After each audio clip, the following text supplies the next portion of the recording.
These kids at Chicago's Museum of Science and Industry are playing with cubelets, small, smart, modular robots. And cubelets are basically in three categories: sense, think, and act. And basically, that's our working definition of what a robot is. A robot's any mechanical device that senses, thinks, and acts.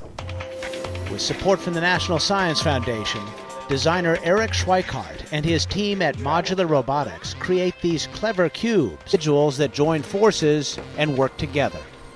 The cubelets are an example of a complex system. They're made of lots of little cubes. Each one does something simple, like a distance sensor cube, and a drive motor cube with wheels, and a battery cube. And when you put them together, they do something greater, like drive when they detect an object. This one's a fun one. There's a little robot that scoots toward your hand. We call this one the aggressive one.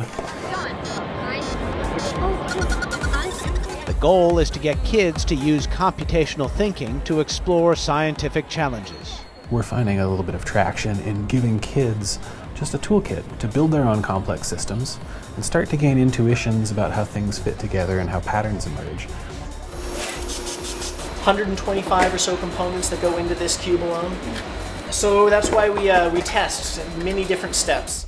Schweikart and his team design and manufacture cubelets in Boulder, Colorado.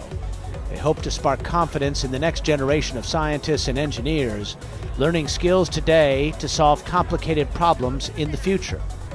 So it's exciting for me because it's a different way of thinking about the world. The cubelets are being tested at science museums and are headed to schools and the marketplace. With a sensor, I think it is. Yeah, sensor. Schweikart says at the Durango Discovery Museum in Colorado and everywhere the cubelets are tested, most kids just grab them and start building.